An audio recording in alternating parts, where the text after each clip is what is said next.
This is Salima too. Every day she grows stronger and stronger. In recent years and against overwhelming odds, infant deaths have been reduced by 30%.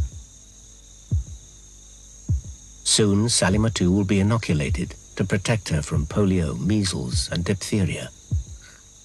But there's one killer we can't inoculate her against.